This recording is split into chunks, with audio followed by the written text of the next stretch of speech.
صلوا على محمد وآل محمد.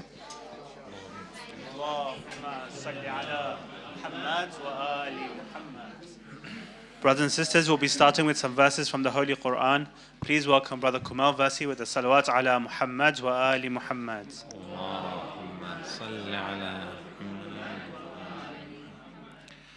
أعوذ بالله من الشيطان الرجيم. بسم الله الرحمن الرحيم.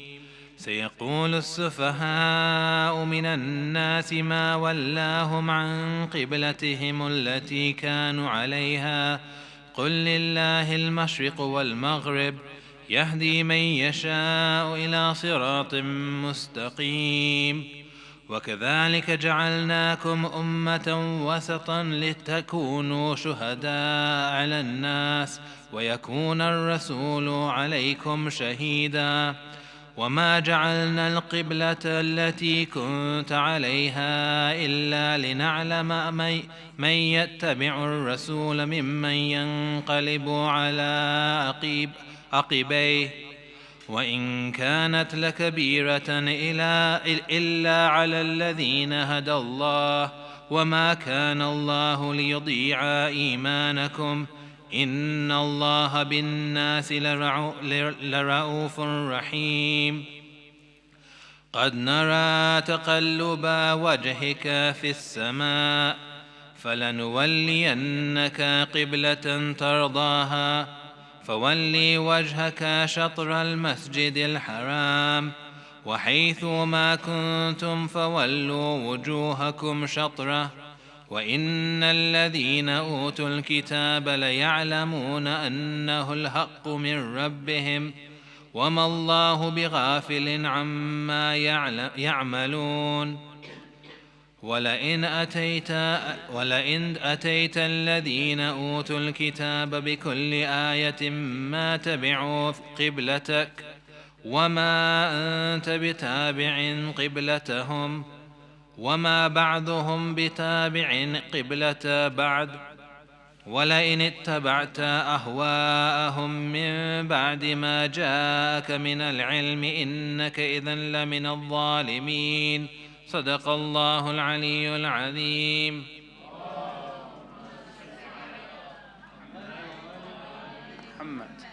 Thank you very much, Brother Kumail. Today we're very fortunate to be joined by Dr Nafeez Ahmed. Please welcome him with the salawat ala Muhammad wa ali Muhammad.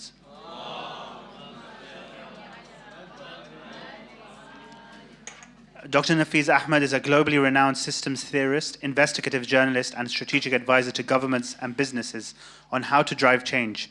Formerly of The Guardian and Vice, he 15 years ago predicted the meteoric rise of the far right across the West. He has also predicted many other major world events, including the 2008 financial crash, Brexit, the rise of clean energy, and beyond.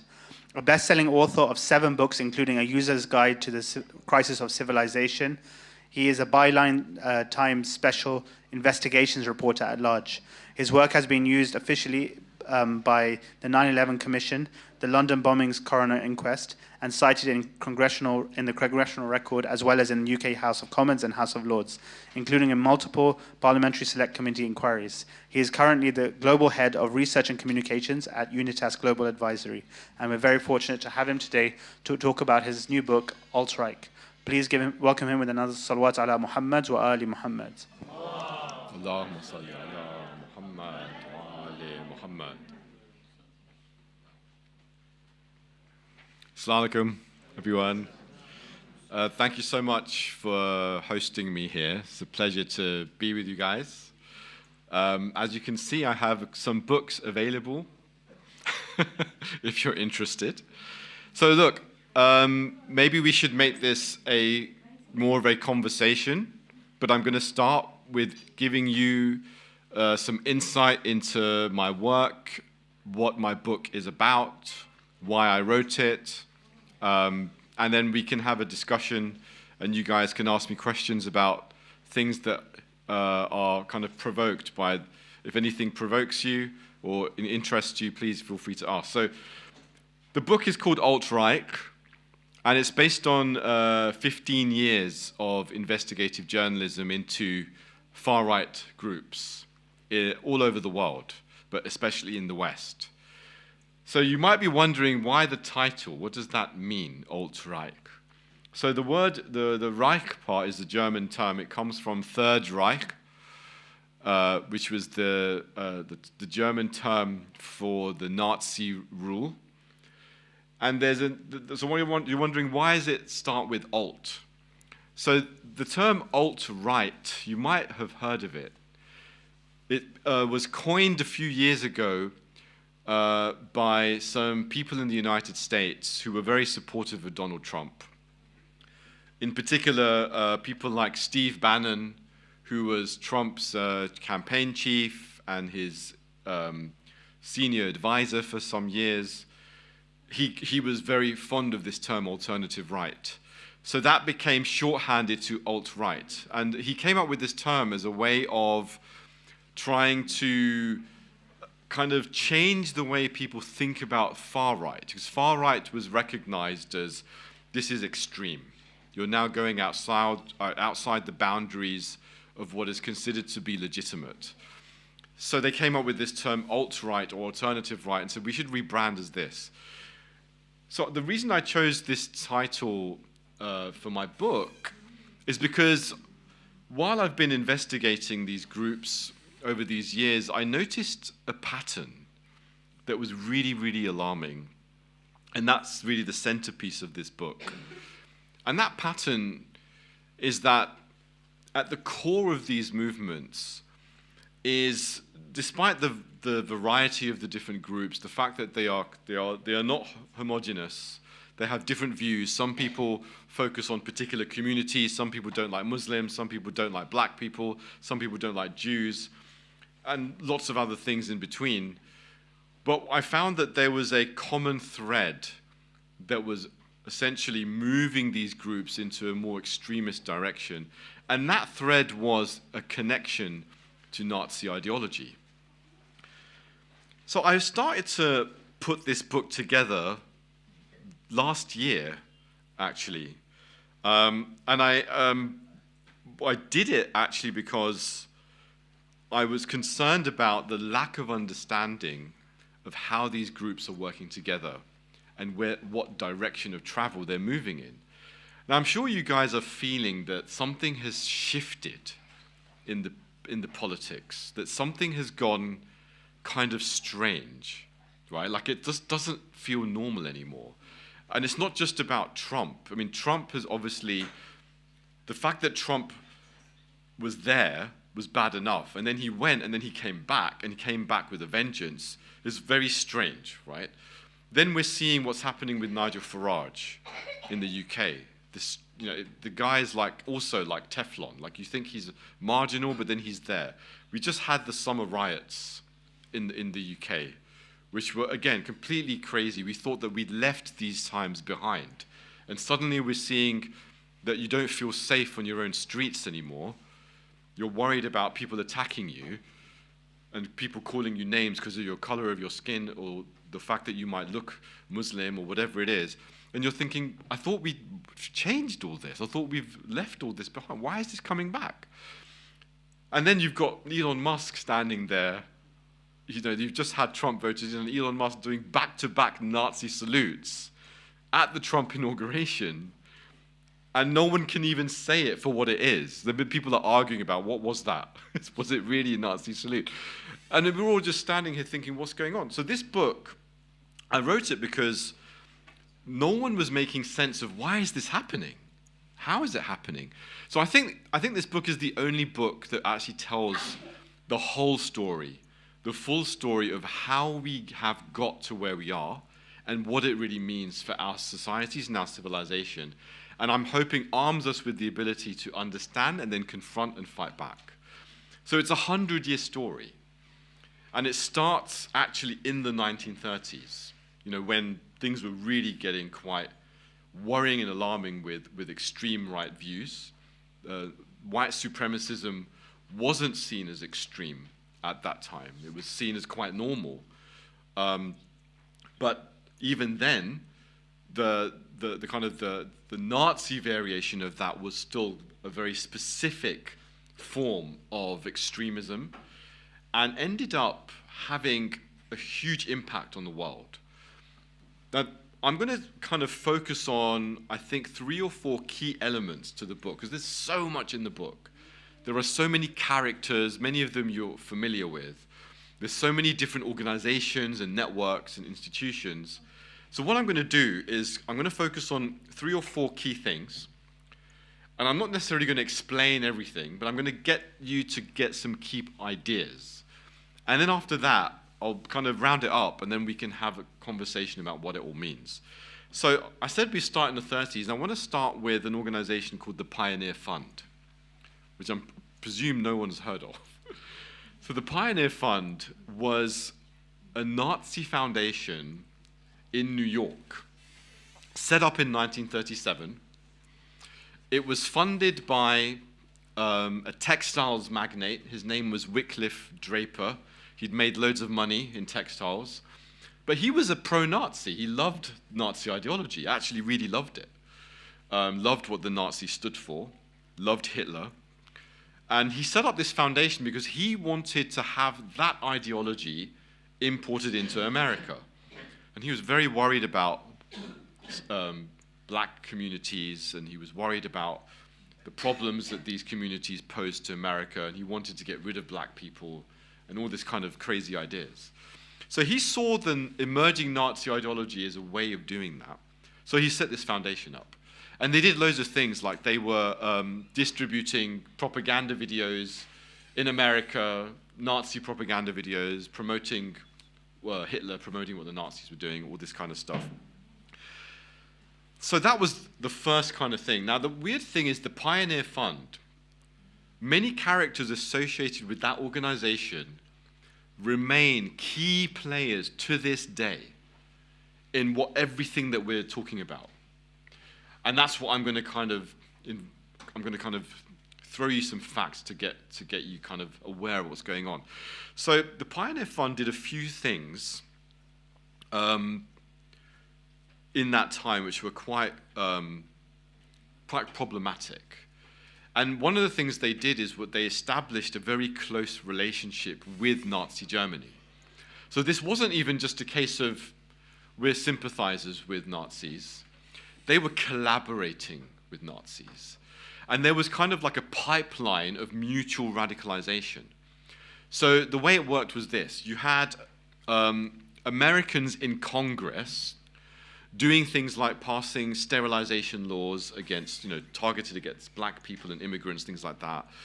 And what would happen is Nazi scientists and Nazi policymakers in Germany would look at what those guys were doing and they would say, wow, that's amazing. We should do that in Germany.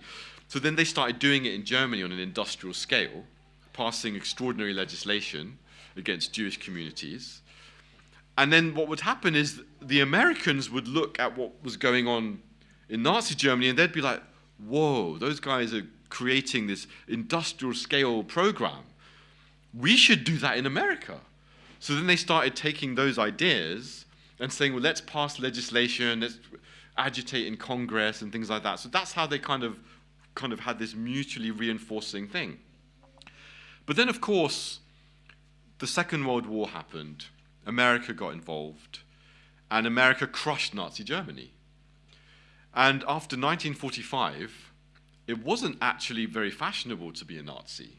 In fact, it was the opposite. You've just had a war against the enemy.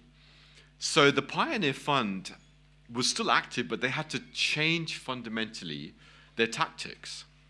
And this shift in tactics has defined the nature of fascism to this day. And this is what they did. So here you've got a bunch of Nazis, white supremacists, who are like, we actually cannot go around openly saying that we're Nazi, so we're going to say that we're not Nazi. In fact, we're going to say that we're anti-Nazi. And in fact, we're going to pretend that we're not anti-Semitic, and we're going to say that we love Jews. And in order to basically continue to promulgate our ideology, we're going to do 2 things.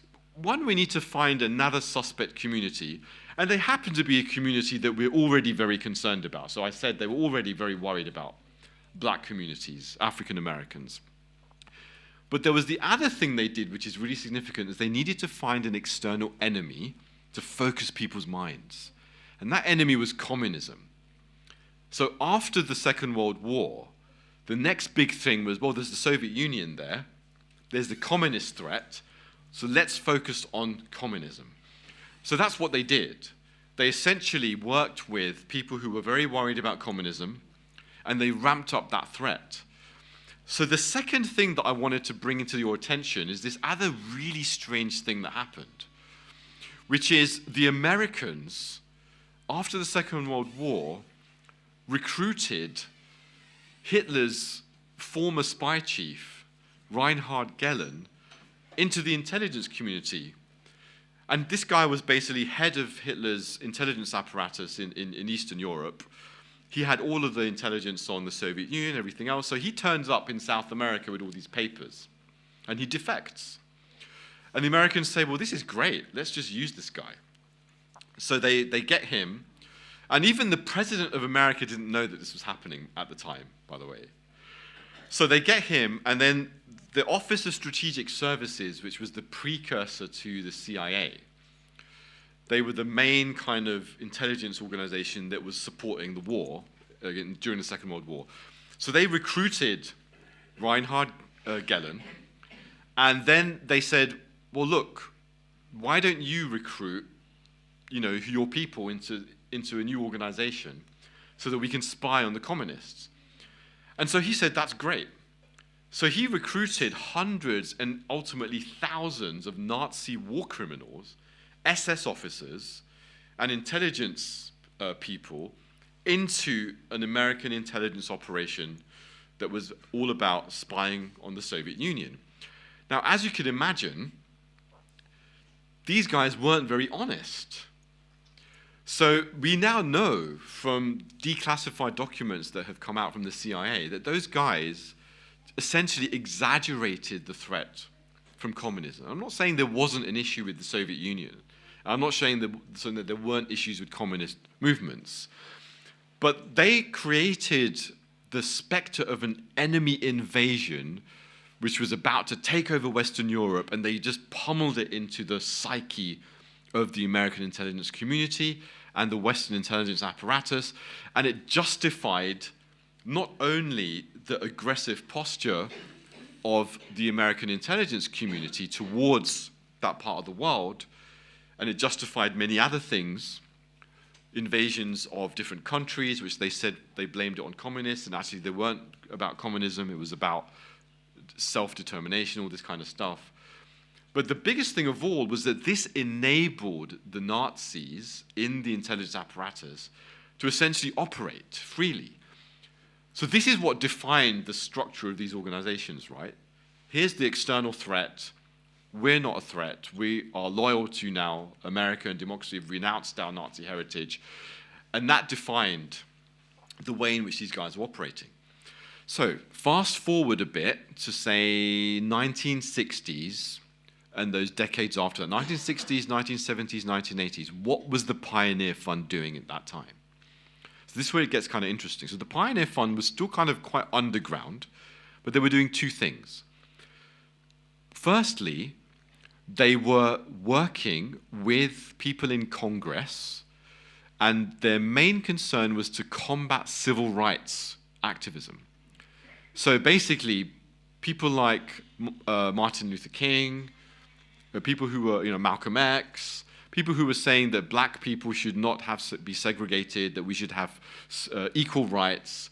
They were working with Republican leaders to basically combat black rights in America. That was the main thing they were doing.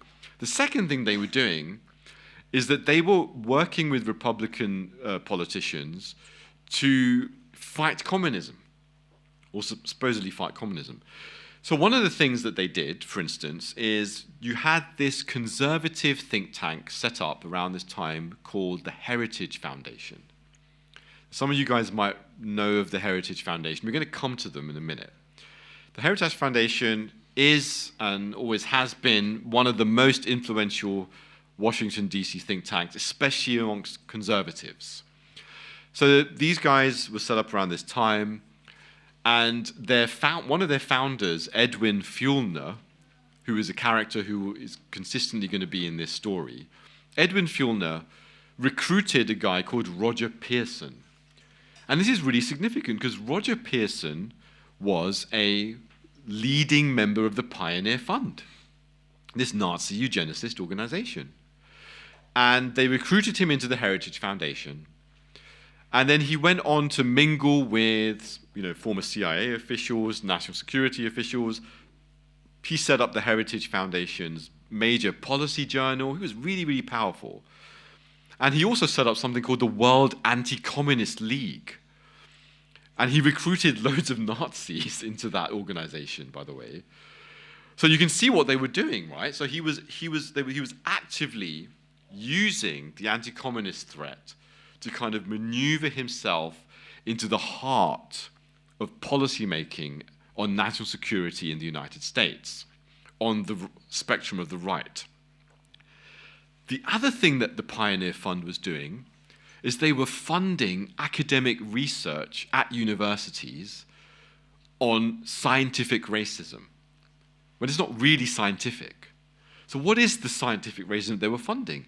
They were basically laundering Nazi ideology into American universities. And what were they saying?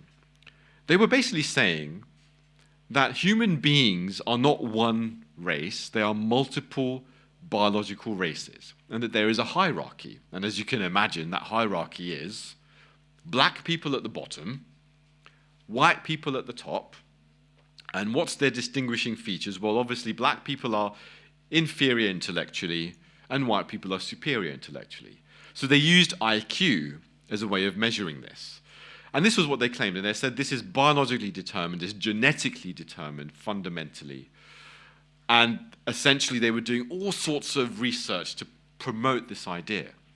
So this was basically taking Nazi ideology, which was the idea that there is a racial hierarchy, there's people who are superior and inferior, and that is what it underpins this thing called eugenics. So what actually is eugenics? So eugenics is this pseudoscience, fake science, not real science. It's now been fundamentally discredited. But it's this idea that once you accept that there are these biological hierarchies, which there aren't, but if you accept that they are, then in order to have social policy, what your social policy really is, it's all about managing population. So if you think about it, what does that mean? It means that, well, if you've got inferior populations, this is just about survival of the fittest. You don't throw money at inferior populations and hope they improve. You do the opposite. You try to outbreed them. So you contain those populations, you manage those populations, but fundamentally, you want to depopulate the inferior people and expand the population of the superior people and promote them and give more support to people who are white, often male, already in positions of privilege. So that's essentially what eugenics was. Eugenics is a kind of a pseudo-scientific breeding program for how you then run your societies. So this is what they were promoting at these universities. Now, the next inflection point in the story, we fast forward to 1990s. And there's a new character I want to introduce, a very, very important character. His name is Charles Murray. Now, he wrote a book called The Bell Curve. Does anyone know about that book? So this is a really important thing I want you guys to remember. This book, The Bell Curve, changed everything. It changed the whole discourse. Charles Murray was a Harvard-educated, I think Harvard-educated, American, distinguished social scientist. And he'd been writing about race and poverty for a while. So before he wrote The Bell Curve, he was writing about the problems of welfare state. And he was noticing what he thought. He noticed that most poor people in America, he thought, were black. So he was trying to understand this. And his conclusion was that there's something about black culture that is creating this problem. So the welfare policies we have, they're not going to work. You're throwing money at this problematic problem of people, It's to do with their culture, their whatever it is. He said it's not the history, it's not the slavery, it's not any of those structural issues, it's something to do with, he tried to prove this statistically. And at that time, his ideas even then had some impact. Bill Clinton was impressed. He actually implemented welfare reform. He changed his welfare policy, slashed a lot of welfare funding on the basis of Charles Murray's ideas. But then in 1996, I think it was, then Charles Murray wrote The Bell Curve, and this is when everything went crazy. So the Bell Curve took his ideas to the next level, because he took all this research that was funded by the Pioneer Fund, so let's just, funded by a Nazi foundation. He took all this research, published at these American universities and all this stuff, and he packaged it into this book, and he made this argument, and he said, the science tells us, it's just science, the science tells us that black people are inherently stupider than white people. It's not their fault, it's just the way it is, and there's nothing we can do about it. And this changes everything about social policy. And so he wrote this book. And he carefully, when you read that book carefully, you see how he has excised the influence of Nazi ideology from the book. He knew that this stuff came from the Pioneer Fund. He knew that the Pioneer Fund is an anti-Semitic, anti-black, anti-Jewish organization, and he didn't care. He referred to people like Henry Laughlin. Henry Laughlin was the director and founder of the Pioneer Fund, who was deeply anti-Semitic, spoke about the need for harsh immigration policies to prevent Jews coming in and ruining the American intelligence. And he praised Henry Laughlin in this book and said Henry Laughlin was a wonderful person who promoted very sound immigration policies in America. So that's where you have it, right? You've got him right there. He's actually an anti-Semite. He's actually pro-Nazi. But he's written this book and he's repackaged the whole thing. Now, this book was published by a mainstream publisher in America. And it made massive headlines. It sparked a huge debate. People were talking about this book constantly. They still talk about it. And they were saying, wow, this guy has shown that this is the situation. Now, thankfully, scientists did come out, and they came out in droves, and they signed statements, and they published papers, and they showed that the scientific consensus shows that this book is deeply flawed. And, the conversation kind of died down. But this book and Charles Murray had a huge impact. And so what my book does, it actually traces the story of how the ideas that Charles Murray promoted then infected mainstream conservative thinking from then until today in astonishing ways. So one of the first things that happened after that, in 1996, I actually think he published it in 94, the book. So 2 years later, this chronology might be slightly incorrect, I can't remember now, but it's all in the book. But in 1996, that what I know, he was flown to Britain by guess who? This is really going to shock you guys. Rupert Murdoch flew Charles Murray to the UK. And he landed in London. And then he basically, he wrote articles in the Sunday Times. And he talked about the British underclass. So look how clever this guy is. When he came and he wrote, he didn't talk about race science. Everybody knew that the guy was a scientific racist. He's just written a book. But he talked about the British underclass and the problem of the underclass, and there's a problem of these underclass people. And so he took the same stuff, right, that there's this problematic group, and the welfare policies aren't working. So conservatives loved this. They were like, yes, we don't like the welfare state. We want a completely free market economy. This is brilliant. So then he did a massive tour. He met with the Institute of Economic Affairs, which is kind of the premier hard Brexit Tory think tank in London, in Tufton Street. It's notorious, it's very well known. They were pretty much responsible for us crashing out of the EU in a ridiculous way without any sort of meaningful negotiation. And he also met with the Treasury Ministry. He met with senior civil servants. He met with Number 10. He met with Margaret Thatcher herself. So you've got this scientific racist meeting with the doyens of the conservative movement. And he wasn't the only one. Richard Lynn, who was a late director of the Pioneer Fund, also met many conservative politicians and leaders and was widely read by them. They were fascinated by his ideas. So that was one inflection point. So the next inflection point is, who else did Charles Murray influence in this way? So I mentioned the Heritage Foundation.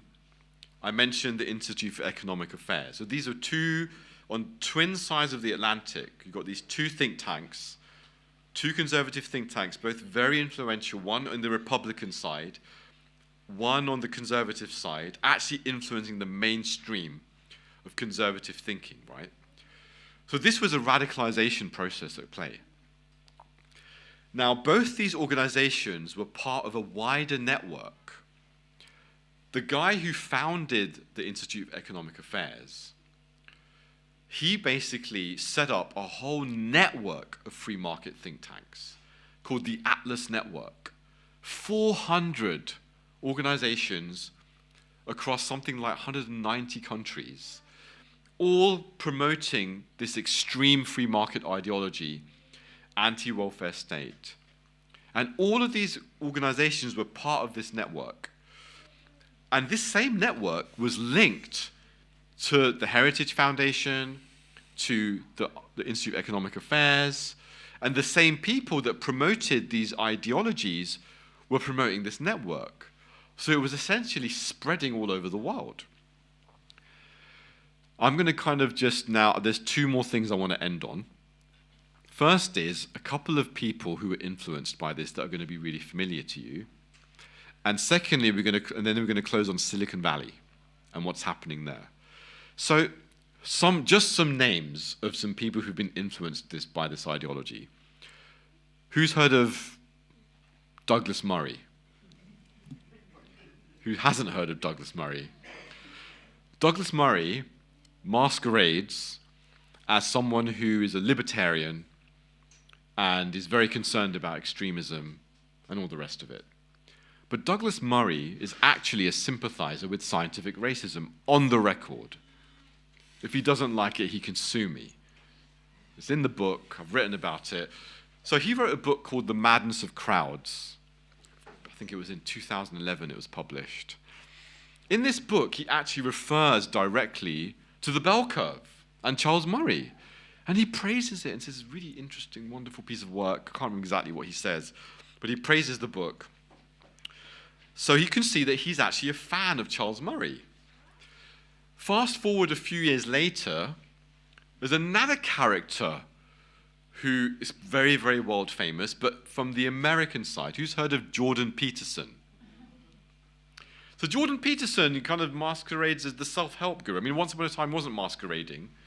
He wrote a book about 10 rules for life and inspired lots of young men to, tidy their rooms and take control of their lives. And maybe he did a bit of good in the world. He has said some interesting things about Christian theology and stuff like that. But he's increasingly gone nuts. And so there was an interview that he did with his friend Douglas Murray a few years ago, which I caught. And in that interview, both of them are talking about what Jordan Peterson described as the cognitive stratification of society, and how terrible it is that silly liberals are so PC that they don't want to accept the reality of the cognitive stratification of society. And then he refers to The Bell Curve by Charles Murray. Again, someone else, a couple of other people that might be worth mentioning. What about Michael Gove? Dominic Cummings. Very, very influential. So Dominic Cummings, a couple of years ago, when he was advisor to Michael Gove, who was education secretary, I think this was 2014, 2013, something like that, Dominic Cummings puts together this dossier about education. And in that dossier, he basically advocates an eugenics view of education, where he says we shouldn't worry about, we should really focus on educating and putting more resources into the cleverer kids, and not doing so with kids who are not as clever. And essentially refers to a number of people who are promoters of eugenics. And it came out, the dossier was leaked, Guardian did a story, a couple of people did a story, and everyone was talking about how, why has Dominic Cummings written a paper for Michael Gove advocating eugenics in British education? This is not the Victorian era, what's going on? And it was a total scandal. And Michael Gove didn't say anything about it. He didn't say, I don't believe in this, I don't think this is valid, or this is mistaken. He just didn't really say very much. Didn't say anything much, really. Who else? Who's that other guy? There's another guy who's quite interesting. Who's heard of Matthew Goodwin? So Matthew Goodwin, also, he's all about freedom and stuff like that, but he's obsessed with grooming gangs for some reason. He basically also is a sympathizer with this ideology. A couple of years ago, he did an interview with a magazine called Aporia magazine. Now, Aporia magazine is a blatant race science magazine that is the successor to a journal called Mankind Quarterly, which was published and funded by the Nazi Pioneer Fund. And this is public knowledge. Matthew Goodwin also has said things in interviews where he seems to be saying that he seems to be appearing to agree with scientific racism, but doesn't, kind of pulls back from saying it. So he talked about in one interview that he believes that within the next 10 years, group differences, entrenched group differences are going to be, and the way in which they are structuring all of society is soon going to become commonplace knowledge, and everyone will know. And a couple of people actually asked him, like, what are you talking about by group which groups? What group differences? And he's refused to clarify what he means. It goes on and on and on. I can go on and on and on about the characters. So in short, what I've done is I've traced the influence of this ideology, and I found that actually surprisingly large numbers of really mainstream voices with huge platforms actually buy into this nonsense. They believe it. Now, something happened a couple of years ago that's quite significant, which is these guys, shall I continue? Or? Okay. So this ideology, this is this last point I want to close on before we go, and then open for questions, is there was one of the other things I traced is how these ideas influence some of the most powerful people in technology and in Silicon Valley. So we're looking at people like Elon Musk, which we all know about, but there's other less known people like Peter Thiel. You guys know who Peter Thiel is? So Peter Thiel, he's the founder of a massive technology company called Palantir. It's an information analytics company, major defense contractor. He's trying to get hold of the NHS. Other people like David Sacks. David Sacks was a co-founder of PayPal. People like Mark Andreessen, who's a major, huge technology investor in Facebook and other places. So all of these different tech bros. Now, what I found is that these guys have been influenced also by the same strange ideology.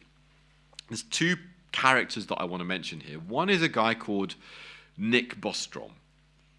Now, Nick Bostrom is an he was an Oxford philosophy professor. He set up something called the Future of Humanity Institute some years ago. And guess who provided some seed funding for it? Elon Musk. Elon Musk loves Nick Bostrom. Elon Musk has been reading Nick Bostrom for years. Now, Nick Bostrom has written all sorts of different things. He's written about the AI and what he thinks is going to happen with AI and superintelligence. He's written that he thinks the whole universe is a computer simulation. Elon Musk thinks that's true. And he's written all this different stuff that Elon Musk really loves.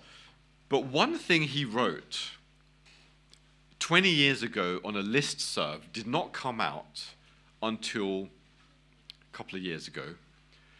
He wrote an email to a listserv where he basically used a racial slur the N-word, and he basically said exactly what is in the bell curve, and he said, well, black people are stupider than white people, and there's nothing we can do about it. And that came out. And so it turns out that Nick Bostrom is a supporter of scientific racism. And even worse, he's actually published papers where he's referred to the need to have a eugenics program to kind of advance human society and advanced kind of IQ and all this kind of stuff. And anyway, why is this significant? Because Nick Bostrom is the founder, kind of intellectual founder of a movement called long-termism. Now, long-termism, many people have, there's benign and maybe valuable versions of long-termism, and there's also dangerous ones. But long-termism is this philosophy that you should think about the very, very long-term future. So not just 10 years or 20 years or even 100 years, thousands of years. Now, I think that's a good idea. Maybe as Muslims, we should be leading in this kind of thinking. But these guys take it to a really strange level. So many of these people, including people like Nick Bostrom, they've looked at this thing and they've said, well, actually, here's what happens when you think in the long term. So you've got this eugenicist idea, you've got this very, very strange techno kind of utopian idea. They think that in the next few 100 years or whatever it is, they think that the future of humanity is going to be that human beings merge with AI, and the AI singularity will come. AI will become more clever than humans.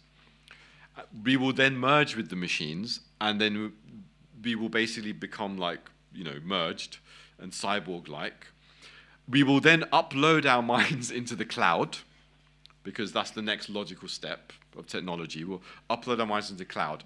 And so most of our lives will then be inhabiting these kind of virtual worlds.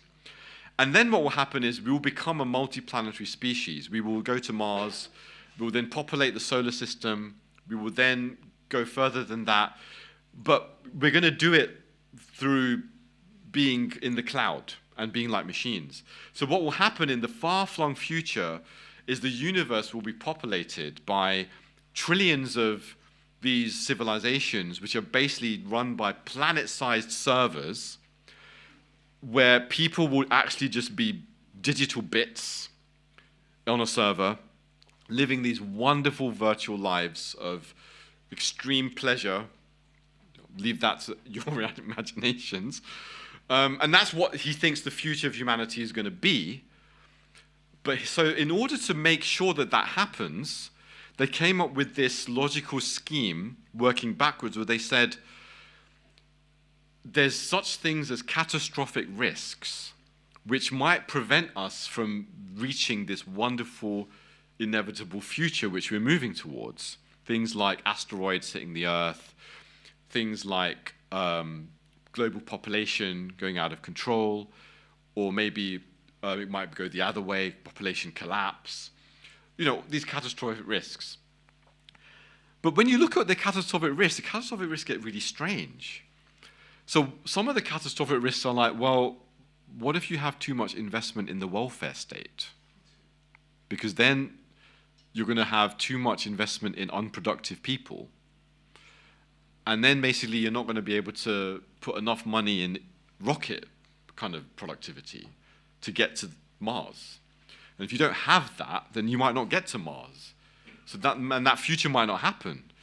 So they've been thinking. So you have these philosophers sitting around, logically looking at this, and they're like, well, ethically, we reached the conclusion that it's more ethical to invest everything in tech bros, and don't invest in Africa, because that's going to be very dangerous. And not everyone says that. I want to be clear. Not everyone in the long-termist movement will say that. But some of them do. And some of those people happen to be tech bros. So you can see how, through this very strange, tortured philosophy, that you come to this idea that democracy, liberalism, multi-ethnic societies might be considered a threat to this wondrous future that these people are thinking about. And now I'm going to close it on one more character in this state of affairs, a character called Curtis Yarvin. And this is where things get really weird. Really, you thought that was weird, it gets even more weird. So where are these guys going with this stuff? So I said it's not a homogeneous movement, so I'm not saying everyone in the movement thinks this. There are different people with different ideas, but these guys have taken the helm of the White House right now. Curtis Yarvin was funded by Peter Thiel, so he was one of the characters I mentioned before. Palantir, tech bro, friends with Elon Musk. He founded PayPal, investor in Facebook, big guy, Trump donor, all the rest of it, right? So Curtis Yarvin was funded by Peter Thiel. He became really good friends with him, coached him, actually gave him ideas and advice. He's been read widely in Silicon Valley by many of these people that I've mentioned. J.D. Vance, Trump's vice president, loves Curtis Yarvin. He's been talking about Curtis Yarvin. Michael Anton, who is a State Department senior advisor to Trump, also a massive fan of Curtis Yarvin. Loads of people love Curtis Yarvin. So why is this significant? Curtis Yarvin has, over the last decade, if not more, essentially radicalized these people. Many of the things that we see happening now were inspired by things that Curtis Yarvin wrote. Most journalists who have recognized this have spoken about how Curtis Yarvin's ideas, his ideas were also mingled with another guy called Nick Land. And together their ideas were formulated into what they called the Dark Enlightenment. The Dark Enlightenment ideology. So these guys basically came to the conclusion, due to the reason we described, that democracy is the problem. Democracy has to be smashed. And so their vision of future society is quite alarming. They wanted to create a patchwork of what they called kind of mini-sovereign territories, where you smash national borders, smash national democracies, and allow essentially rule by corporation. And they thought that this was really good because they think countries should be run like Apple, because Apple is efficient. So you should have these kind of corporate style things which are run by one CEO. And they said that these mini-sovereign territories should not listen to the opinions of residents. They should just be run by the CEO. And so this ideology is now kind of motivating some of the people in power. But it's rooted in fundamental racist eugenics. So in 2008, 2009, Curtis Yarvin wrote a couple of articles which revealed what was really behind this radicalized shift in his thinking. And I'm the only journalist in the world who've written about this. He talked about, and I'm going to use the language as it is because it's shocking and it needs to be heard as it is. He talked about the American Negro problem. And he said that basically we have this problem where this inferior population has now kind of, we've had segregation finished. And he said now this population is worse off than they were under segregation. And he basically talked about how we need to contain this problem and do this problem. And he spoke about how this problem is getting worse and worse and worse in America. We need to do something about it. And he connected this to a wider global majority issue. And he said essentially, and he used this he said it in coded language, but it was very, very clear. He said that basically the global majority, darker-skinned populations, are an existential threat to the minority white population on the planet. And he said that these people are fundamentally ungovernable, and they're coming for us. And they're going to come for us, and they're going to destroy us unless we do something about it. And what was the mechanism that he's worried about that they're going to move through? They're going to move through multiculturalism. They're going to move through liberalism. They're going to move through democracy. And that's how they're going to move, and that's what's giving them power. So his solution was crush democracy. In fact, he wanted a resurrection of monarchism. And he referred to all sorts of things about aristocracy and stuff like that. So at the heart of this ideology is this extremely, extremely racist idea that there are just too many of us, too many them, and democracy is the means by which these guys are mobilizing. And that's where we've ended up with this situation. How have these people got into the White House and taken over? So the last thing that I want to mention is coming back to that same entity that I mentioned before, Heritage Foundation. And you guys might have heard of Project 2025. So Project 2025 was the big plan that the Heritage Foundation published as a mandate for Trump. What's Trump going to do when he gets in? And it was a blueprint for the end of democracy, essentially, granting massive executive authority to President Trump for him to encroach on unilateral interpretation of law, taking control of the executive branch, taking control of the judiciary, taking control of the military, purging the military, eliminating diversity, and so on and so forth, all of this kind of stuff. This is stuff that Curtis Yarvin wrote about. Some of it was absorbed into the plan. And the Heritage Foundation, of course, was the same organization that all those decades ago was radicalized by the Pioneer Fund. There's so much stuff, there's so much detail that I could give you, but I'm going to end there and open for questions.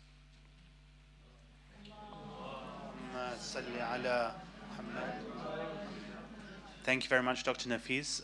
We will have a break for Salah and then we'll have questions afterwards, inshallah. Sallu ala Muhammad wa ali Muhammad. Allahumma salli ala Muhammad wa ali